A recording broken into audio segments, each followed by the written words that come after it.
Hi, my name is Marco Zamuner. I'm a winemaker for Magnotta Winery, and today we're going to talk about our Marquis Epic. This wine is made starting with Cabernet Sauvignon and Cabernet Franc grapes, which are the so-called noble grapes that are mostly used in the best blends that you can make when it comes to wine production. And these ones in particular are made from a specific vineyards that we dedicated for the G Marquis production. So these are our own grapes, but also single vineyards origins of these grapes. So we always try to evaluate the soil element when it comes to vineyards. And once you identify the right location to produce the right grapes, usually you tend to stick with the vineyards because you can every year after year, you can basically produce a very excellent wine. Of course, when it changes the weather, it changes the way you manage the vineyards.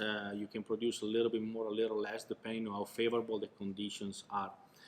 So really this one, more than the process itself from the winemaking perspective, it really comes from having selected over the years, because it takes time, the right vineyards for the right quality of grapes. So this is really an expression of the soil, the terroir.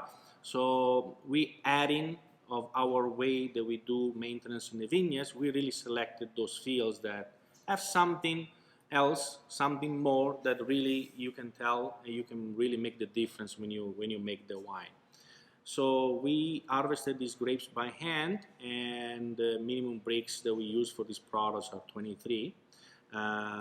These wines, we always like to produce them with an alcohol content of at least 14% alcohol. It's really important to have that kind of alcohol because it really goes well with the full body that is the tannins of this wine and the acidity the wine has. So we found over the years that really that's the best spot, and also is the way to increase the longevity of the wines, especially Ontario wines. It's really important if you want to cellar this product for a while that you really have at least 14% alcohol.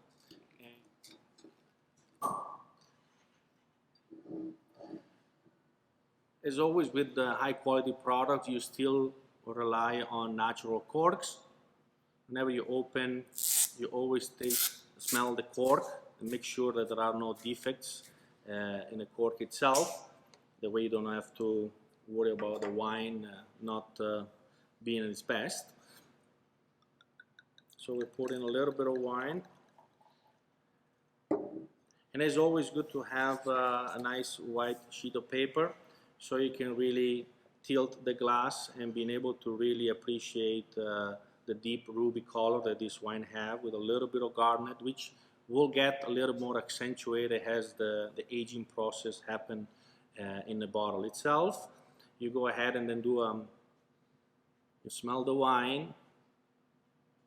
I would say one important thing when you smell the wine is, especially when you open the wine itself, you have to let it breathe a little bit. So the first impression of the wine could be shy, in the sense that the wine is closed into itself and it doesn't really give you too many options. It really needs a little bit of air, and mostly we're talking about oxygen.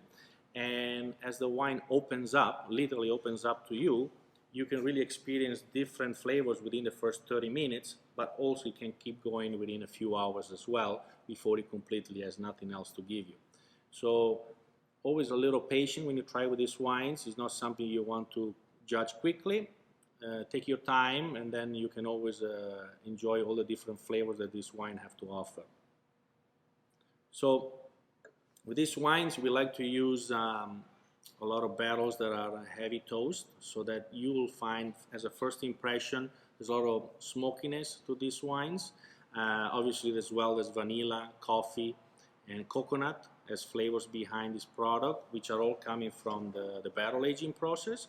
But then of course as those subside, then you really start to feel the red berries and the tobacco and the earthiness of this wine.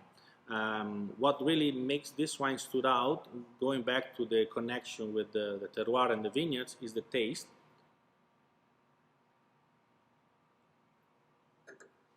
In this specific case, is the minerality.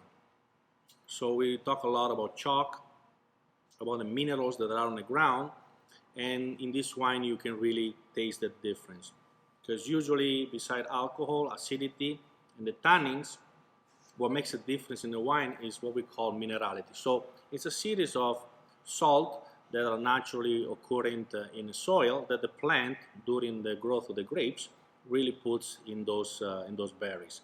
Now, this is not something that the winemaker can make happen or can change.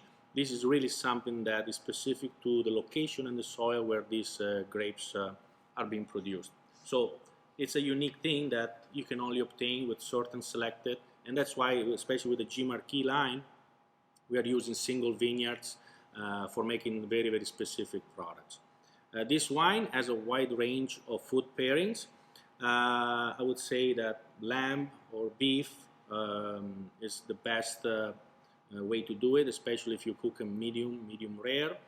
I would say that a lot of nuts, especially walnuts, hazelnuts, are very good, especially when you have them with cheese or with pate. With bread, of course. Bread is always the base for all the tasting that you can have with wine. Pasta, rice products as well, for sure.